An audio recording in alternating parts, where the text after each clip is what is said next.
कोई कोई तो आर्थिक स्थिति के लिए चला जाता है, क्योंकि सनातन में क्या है कि इकट्ठा तो होते हैं लेकिन मदद करने से डरते हैं लोग।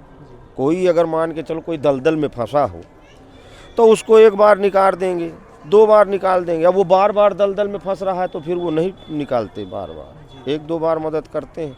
अब सनातन ऐसा है, हमारा एक दलदल है, फंसा है। अब फंसा है तो अब इसकी सुरक्षा के लिए बड़े बड़े महात्मा लोग लगे हैं। अब देखो क्या हो रहा है क्या नहीं हो रहा। ओम नमो नारायण महाराज जी। ओम नमो नारायण। ओम नमो। महाराज जी, सनातन क्या है? सनातन की रक्षा देखो साधु संत महात्मा लोग ही करते हैं। आज ये हमारा सत्य सनातन धर्म धीरे धीरे लुप्त होता जा रहा है। क्यों लुप्त होता जा रहा है? क्योंकि सब लोगों के पंथ अलग अलग बदलते जा रहे हैं। लोग कहते हैं सनातन को लेकर के चलें, लेकिन जैसे ही कोई ऐसी समस्याएं लोगों के सामने आ जाती हैं तो अपने सनातन को छोड़ करके दूसरे पंथ में चले जाते हैं।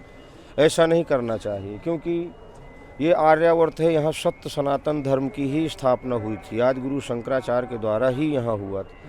अब अलग अलग प्रथाएं हो गई, अलग अलग लोग हो गए, अलग अलग संस्थाएं बदल लिया। सनातन धर्म पर कोई ध्यान ही नहीं दे रहा। अब संत लोग अगर सनातन धर्म पर ध्यान देते तो ये बांग्लादेश में जो लफड़ा हुआ है ये कभी होने ही वाला नहीं था। अब नहीं ध्यान दे रहे तो इसलिए परेशान है। अब यहाँ साधु भी प्रयागराज में बहुत दूर दूर से आया। अब बाबा बागेश्वर वाला है, वो कह रहा है सनातन धर्म सनातन धर्म। अब सनातन धर्म में तुम कितने को जोड़ सकते हो? इतने कई करोड़ जनसंख्या है। अब इसमें कई करोड़ जनसंख्याओं में सब कोई इधर चितर बितर हो रहा है, कोई उधर कोई पंथ बदल रहा है, कोई सनातन को छोड़ करके दूसरा बन रहा है। अब अपने देश में ही देखो, बहुत सारे पहले हिंदू, सनातन धर्म हिंदू का होता है। अब इसी हिंदुओं में से न जाने कितने मुसलमान बन गए, कितने ईसाई बन गए।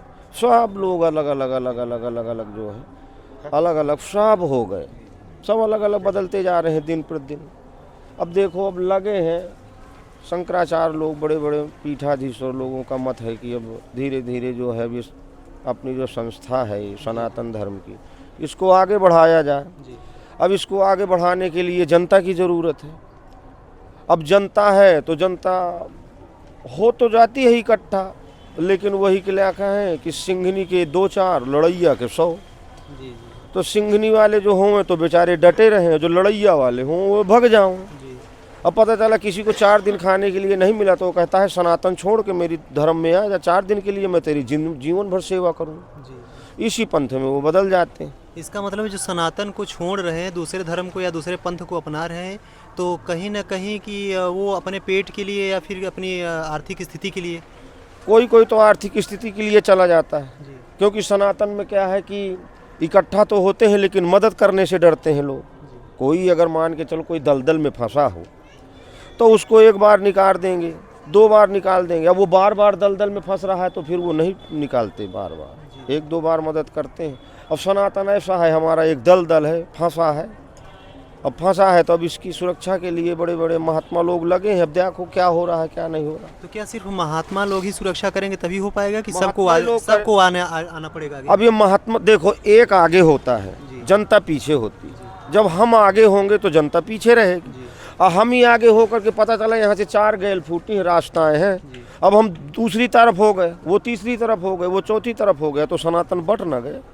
इसी तरह बढ़ता जा रहा है, दिन पर दिन बढ़ता जा रहा है। बढ़ते बढ़ते अब देखो आगे क्या हो रहा है। अगर साधु संत महात्मा इकट्ठा हो जाएंगे, देखो प्रयागराज में कई जगह मंडल बैठा, महात्माओं का बैठा, अब योगी जी भी आए, उनका भी सब लोग अब वो चिल्ला रहे हैं सत्य सनातन सनातन, सनातन को उठाओ, सनातन को उठाओ, अपने मर्यादा की रक्षा करो, सनातन की रक्षा करो। अब लगे तो हैं। अब देखो आगे कुंभ मेले में क्या हो रहा है, वहाँ उज्जैन के कुंभ मेले में अब क्या हो रहा है।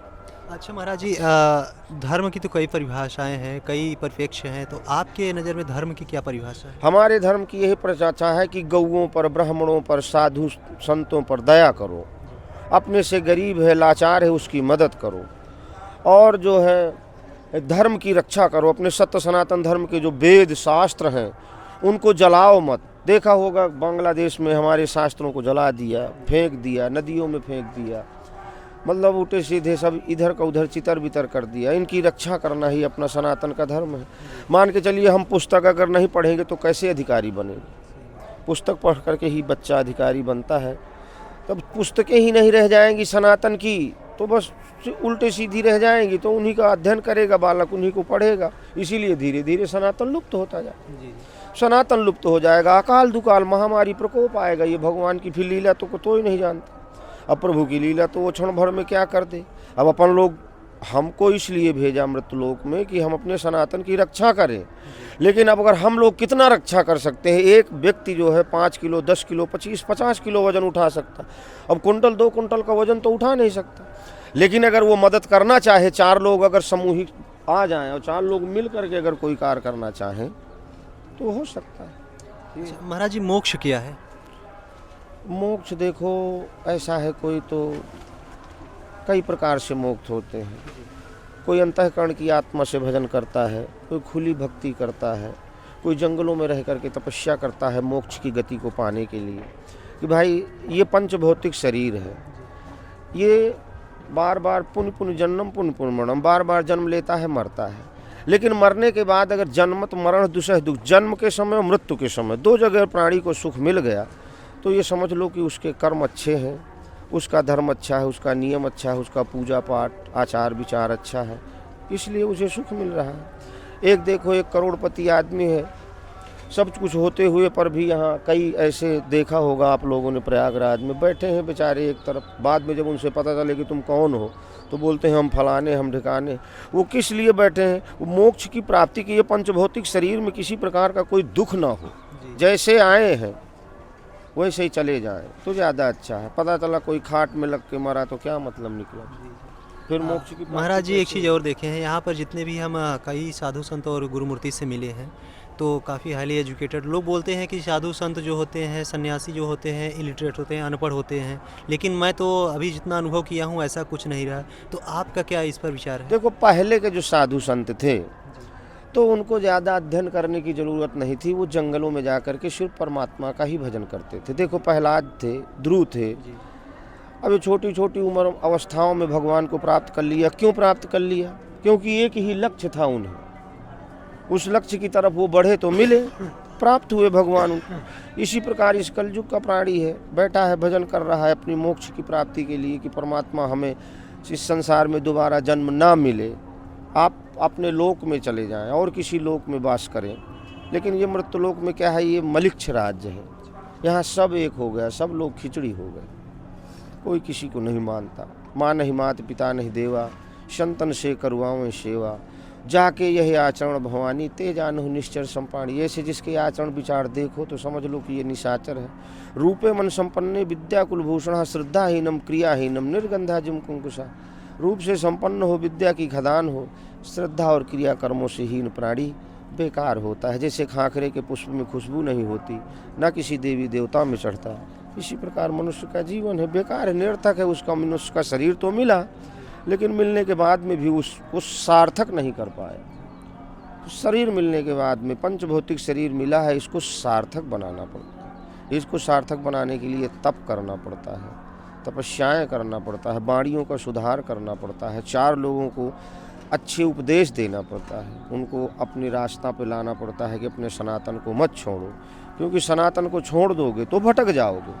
वो भटक गए, अगर ये जीवन में एक बार प्राणी भटक जाता है तो फिर दोबारा रास्ता मिलना नामुमकिन हो जाता है। अच्छा, कोई जैसे सांसारिक है, सांसारिक मोह माया में फंसा है और वो चाहता है कि हमको मोक्ष मिले या हमारे कर्मों के आधार पर हमको सद्गति प्राप्त हो। देखो, अगर वो संसार में फंसा है तो संसार में अगर फंसा है, पारिवारिक जीवन है, मान के चलो, देखो बीवी बच्चों को छोड़ करके भी अगर साधु बना तो उसे मोक्ष की गति प्राप्त नहीं हो सकती, क्योंकि आत्मा वहाँ लगी है।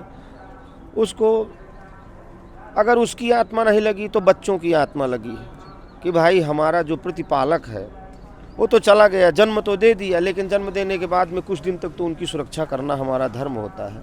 देखो, गैया बछड़े का जन्म देती है, लेकिन तुरंत जो है थोड़ी वो बछड़ा खड़ा हो जाता है, दूध पीने लगता है। मालिक दूध में लगाता है, धीरे धीरे धीरे धीरे वो दूध पीता है, खड़ा हो जाता है। जब तैयार हो जाता है तो बड़े प्रेम के साथ मालिक फिर उसके साथ अपना जो है अच्छा व्यवहार करता है। मालिक के हर जोत करके वो बैल मेहनत करते हैं, कमाते हैं, किसान को खिलाते हैं, स्वयं खाते हैं, लेकिन पहले तो संभालना पड़ता है। जो पहले संभालेंगे तभी उसमें पेड़ होता है, पेड़ लगाया जाता है, तुरंत फल नहीं मिलता, पानी सींचना पड़ता है, उसको बहुत देखना सुनना पड़ता है, इसके बाद उसमें फल लगते हैं। इसी प्रकार साधु संत महात्मा है, बैठे रहते हैं, तपस्या करते हैं, भजन करते हैं, यही होता है।